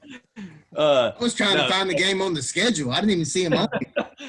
So, yeah, I mean, Memphis at Navy obviously would have wanted to see it, so we can't not say that. But then Ohio State at Maryland, I thought that would have been kind of cool to see. Yeah, that was my game for the week was Ohio State and Maryland. I'm really impressed with what Loxley's doing at Maryland. Of course, he's got Tua Jr., or Little Tua as I call him, that's slinging the ball all over the yard. That Maryland team is a team that I think in the Big Ten you got to look out for in the years coming up. John, we know, John, you hate you're missing the Missouri-Georgia game. Go ahead and tell us about it. Hey, in a way, that could have been a good game, to be honest with you. I really do think that would have been a good game to watch because Missouri's been doing pretty well on offense with their new coach. They've kind of proved me wrong in my off-season picks. I thought Missouri probably would have been like 3-7 overall going into this year. But Missouri's done pretty well under their new coach. And, of course, Georgia still doesn't have a quarterback, in my opinion. But I don't even know what I wish we could get a little bit more in detail what's really going on with Daniels, because Is he not 100%? Is he scared to play, or or whatnot? Yeah, the problem with Georgia is they don't have a quarterback. They put a lot of hype in Jamie Newman, who I thought was going to be an amazing quarterback for Kirby Smart. In my opinion, John, and this is not, you're not going to like this, I think that Kirby Smart's got an issue. There's a reason that Jamie Newman didn't play. There's a reason that Justin Fields left last year. There's a reason that JT Daniels, we haven't seen him. Something's going on internally. It's just my opinion. I could be wrong. But I think Kirby Smart's got an issue at Georgia, and I don't know that it's a good issue to have. No. Would y'all agree, Drew and AJ? I would agree, and I just think that the entire Georgia fan base should really write a thank you letter to the ATO chapter at Georgia for allowing their recruitment chair and Sam Benton IV to play quarterback, because that's what that name sounds like. They went to the local frat houses, and the first person that could throw a ball 30-plus yards, they decided to put a helmet on and put him under center. So definitely write him a thank you letter if you're a Georgia fan out there. But guys, thank you very, very, very much for being on our show today. We had a great time talking with you guys. If you guys want to be back on again in the upcoming future, please let us know. From one podcast to another, thank you very much for being on the show today, guys. Hey, we appreciate it. Thanks, y'all. Have a great day. Go Tigers. And I'll be watching the Masters. Hey, real quick, I just got a message from somebody. Who is our y'all's Masters picks? I'll go first. I picked him before the tournament started. I think he's in really good position at -5 going into Saturday. I'll stick with my guns. I'll keep going with Brooks Koepka. I'm going to say in only 2020 fashion, You're gonna go, don't you? Patrick Reed's just going to put on another green jacket. So. And this is probably a not very surprising pick. Give me Tiger Woods to. There we go. Yeah. I mean, as of this morning, I believe Tiger Woods was sitting at 5 under. The leader was at 9. So I mean, Tiger's a very great. I mean, obviously he's a great golfer, great just mental golfer. I mean, he just puts that last shot behind him. Give me Tiger Woods to take it tomorrow, guys. Tiger. Yeah. I'm going with Dustin Johnson. Good pick. First smart pick you made all day. Good job. But Drew and AJ, thank you guys very much for being on the show. We're gonna kick you guys off for now. Happy Gilmore. Of the rest of our show. But thank you guys very much once again for being on the show. Hey, Absolutely. appreciate it. Appreciate it, Have a good guys. one. Later. He just got to study. All right, fans. We had a great time with AJ and Drew. But now it's time to get to our version of who's hot, who's not, and who is spicy and who is icy. So, John. Well, hang on. Your other West Pruitt guy left. Oh, where'd he go? Hold on. Christian, you left. I don't know where Christian went. Hold on. Did his phone die? I don't know. But, John, give me your team for this week. Or give me a hot team and give me a team who's not. I still think my not good team right now is the Duke Blue Devils. I know we talked about Duke in the past, but they've just been up and down all year. I think this is the year that David Cutcliffe finally steps away from the college football ranks, and it's just time for a change at Duke. I really do. I mean, their offense has been up and down all year, and that's where you got to basically convert on third downs like we talked about all year. And Duke has definitely been struggling on the third down conversions in this year in general. I mean, yeah, it's a COVID year, but, I'm just not seeing Duke only win 2 games up to this point. I'm used to seeing them be like 5-2 or 4-2 or something like similar to that. Right. Give me a team who's hot, John. I'm going to go, well, who's your IC again? No, I haven't done mine yet. Okay. Here, give me your hot or not, and then I'll do mine. Okay, I'm sorry about that. But I'm going to go with the Marshall Thundering Herd as my hot one right now because I think Doc Holliday, or that is his name, right? Yeah. Yeah. But Coach Holliday, he might be a little bit old, but, he's no matter what, the last couple of years, they are always competing with the Conference USA Championship on the line. And they're always, playing hard for the coach. And they're always, like right now, they're undefeated for a reason. And they're probably going to compete again with the Conference USA Championship, either against maybe like UAB or something similar to that. Yeah, I completely agree. My team who's hot right now is Liberty. If you look at the Liberty Flames, they're 6-0 in the season. Hugh Freeze has got them ranked in the top 25, number 22 in the country. They play a Western Carolina team today that I think they're just going to annihilate. I think Hugh Freeze is definitely on the upscale. He just signed a contract extension with Liberty as well. So I'm very happy to see Hugh Freeze succeeding at Liberty like he is. My team who is not, give me the Michigan Wolverines. Right now, it's a complete dumpster fire right now in Ann Arbor. If you look at Jim Harbaugh, they got a game tonight against Wisconsin, as we talked about on the show. And I think if Jim Harbaugh does not win today, it'll be his job. I think he'll be gone. I think they'll announce something within the next 2 weeks if he loses today. As far as my spicy and icy, of course, the spicy coach is the coach that's got the hot seat. The icy coach is the coach that's not as hot anymore. Drew on the show mentioned earlier Justin Fuente. Just to give you a score update, Virginia Tech is actually up 7-0 on Miami right now. Just had a 52-yard touchdown run by the quarterback on a little read option play. And I agree with Drew when it comes to Justin Fuente. I think Fuente is a good coach, as we know, John. But if you look at Fuente last year, he went down to Baylor and interviewed for that job when the university essentially asked him not to. I think Fuente, like I have said before, he learned the hard way. It's very hard to take over for a legend. I think if Fuente loses today bad against Miami, it's not going to look good for him at all.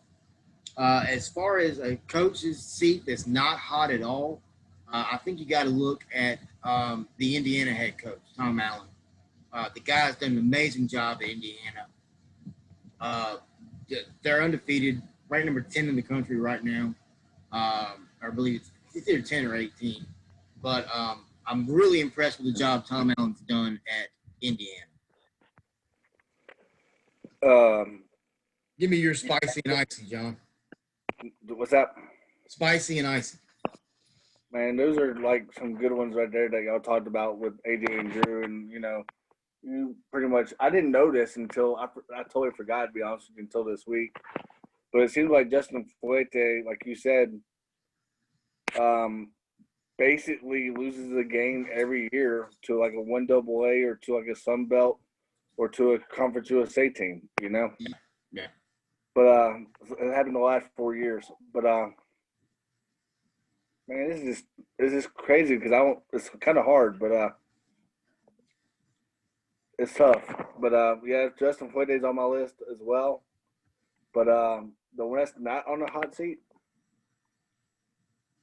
Yeah, not on the hot seat.